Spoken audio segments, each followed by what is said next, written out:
அன்பார்ந்த ஜோதிட ஆர்வலர்களுக்கு என் அன்பு வணக்கம்.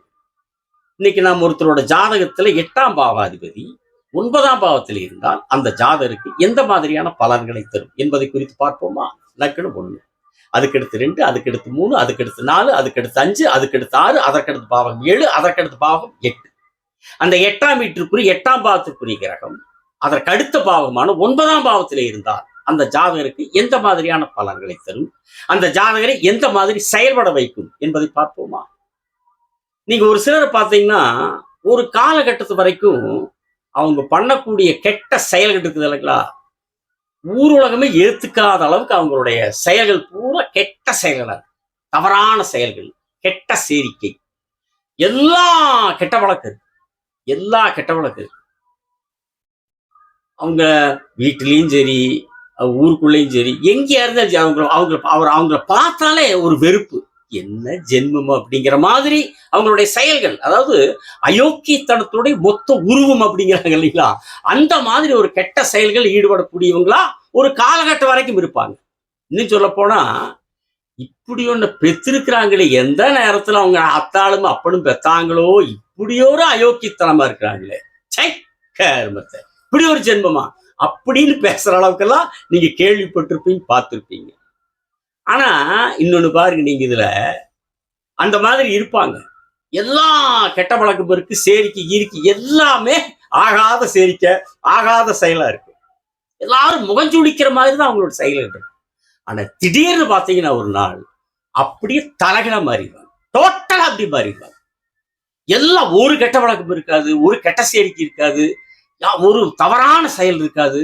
அப்படியே பழுத்த பழமாகி ஆன்மீக பக்தி மானாகி கோயில் கோயிலா போறது, கோயில் குளமா போறது, பயங்கரமான அப்படி தலைகீழா எல்லாமே தன்னுடைய முதல் காலத்தினுடைய வாழ்க்கைக்கும் இப்ப 2வது காலத்து வாழ்க்கைக்கு சம்பந்தமே இருக்காது, சம்பந்தமே இருக்காது.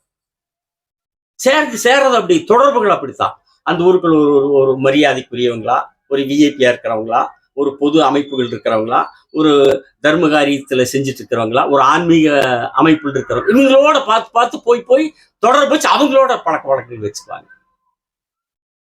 முதல்ல அப்படி, 2வது இப்படி. எப்படின்னா ராவணனுடைய சாவகாசம் வேண்டாம்டா, அவனுடைய கெட்ட செயலை சொல்லி சொல்லி பார்ப்பான் விபீஷண, எடுத்து சொல்லி பார்ப்பான், அவன் கேட்கவே மாட்டான்.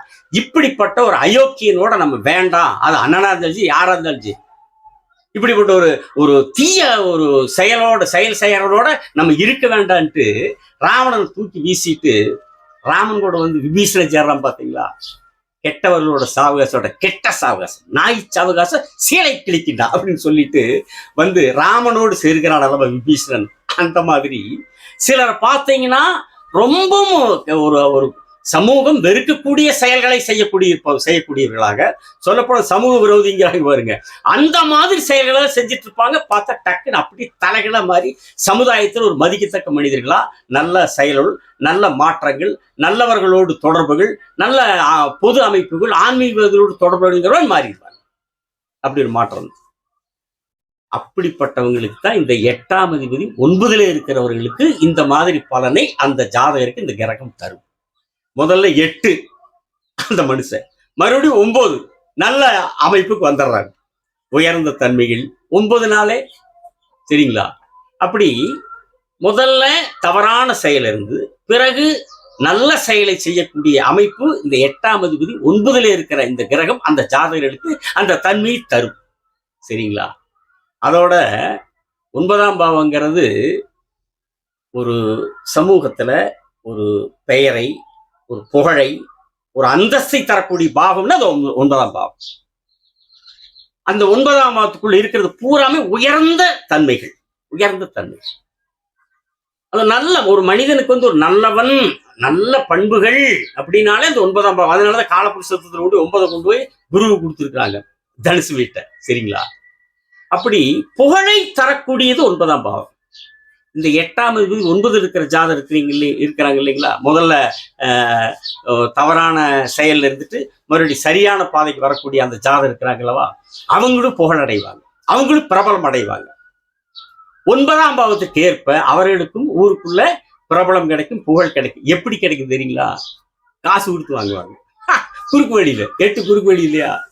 பணம் கொடுத்து புகழ் அடையக்கூடிய, பேர் வாங்கக்கூடிய, பிரபலம் வாங்கக்கூடிய வேலையை அந்த 8ஆம் தேதி 9ல இருக்கிற ஜாதகர்கள் செய்வாங்க. இன்னைக்கு தான் எல்லாம் கிடைக்குது இல்லை, காசு கொடுத்த என்ன இல்லை. பதவி வேணுமா, பட்டம் வேணுமா, விருது வேணுமா, டாக்டர் பட்டமே கிடைக்குதுன்னு சொல்றாங்க இல்லைங்களா காசு கொடுத்தா. அதனால ஏதோ அந்த மாதிரி இருக்கிறவங்க 8வது 9ல இருக்கிறவங்க என்னன்னா, ஒரு கட்சியிலையோ ஒரு பொது அமைப்பு எங்க காசு கொடுத்தாலும் பதவி கிடைக்குது. காசு கொடுத்தா பொது பதவி கிடைச்சது இல்லைங்களா? அந்த மாதிரி இன்னைக்கு நம்முடைய நாட்டினுடைய பொது அமைப்புகள் இருக்கிறது இல்லைங்களா? அரசாங்கம் கொடுக்குற விருதே உண்மையான திறமைசாலிகளுக்கு அது போகுது.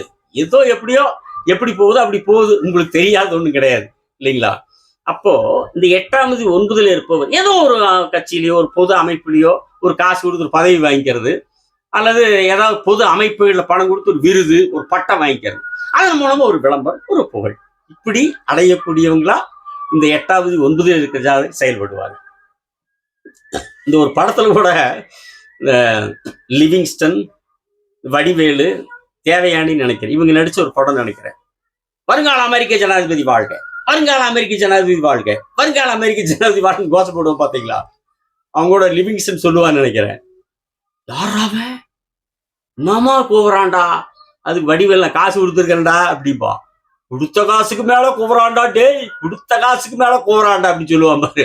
அந்த மாதிரி பணம் கொடுத்து புகழ் தேடுகிற அமைப்பு இந்த 8ஆவது 9ல இருக்கிற ஜாதகருக்கு இருக்கும். அவர் புகழடைவார், இந்த மாதிரி வழியில புகழடைவார். சரிங்களா? அப்புறம்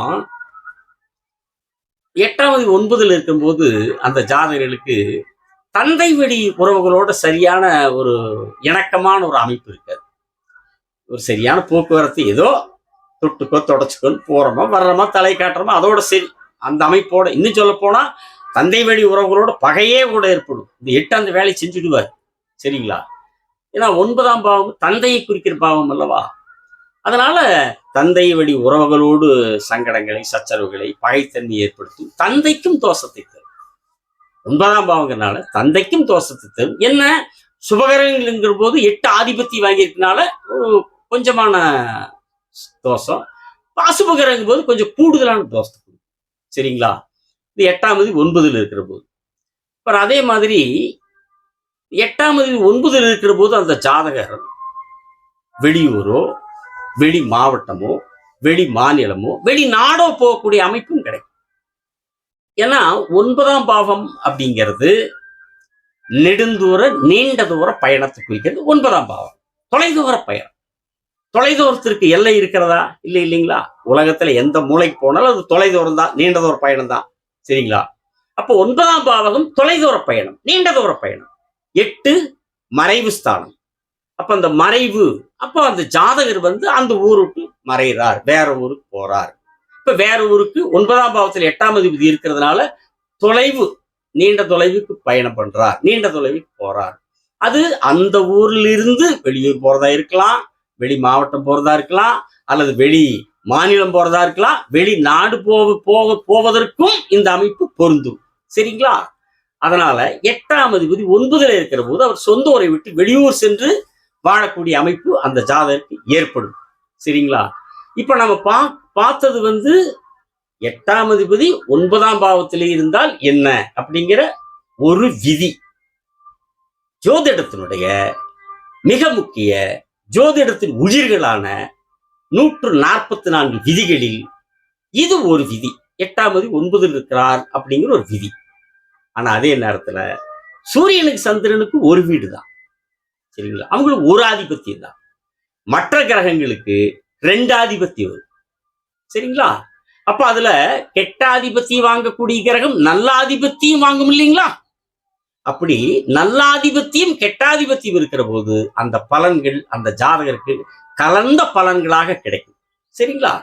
இன்னைக்கு நாம பார்த்திருக்கிறது 8ஆம் அதிபதி 9ஆம் பாவத்தில். சுருக்கமாக 8ஆம் அதிபதி 9ஆம் பாவத்தில் இருக்கிற ஜாதகர்களுடைய செயல்முறை, வாழ்வியல் முறை எப்படி இருக்குன்னா, முதல்ல வில்லனா இருப்பாங்க. முதல்ல திரைப்படத்தினுடைய வில்லனை போல் இருப்பார்கள். அதுக்கப்புறம் கதாநாயகனாக மாறி விடுவார்கள். கதாநாயகனா மாறினாலும் கதாநாயகனுக்கு வரக்கூடிய புகழ் நேரா வரக்கூடிய புகழா இல்லாம குறுக்கு வழியில பணம் கொடுத்து அந்த புகழை வாங்கக்கூடிய நிலை அந்த ஜாதகருடைய செயலில் இருக்கும். அப்போ வில்லனா இருந்து கதாநாயகன் ஆனாலும் கொஞ்சம் காசு கொடுத்து புகழ் வாங்குற வில்லத்தனமும் அந்த கதாநாயகனிடத்தில் இருக்கும் என்று சொல்லி, அடுத்த காணொளியில் 8ஆம் பாவகாதிபதி 10ஆம் பாவத்தில் இருந்தால் என்ன பலன்களை தரும் என்கிற எனக்கு தெரிந்த ஜோதிட கருத்துக்களோடு உங்களை சந்திக்கிறேன். சப்ஸ்கிரைப் செய்தவர்களுக்கு நன்றி, செய்யாதவர்கள் செய்யுங்கள். வணக்கம், விடைபெறுகிறேன்.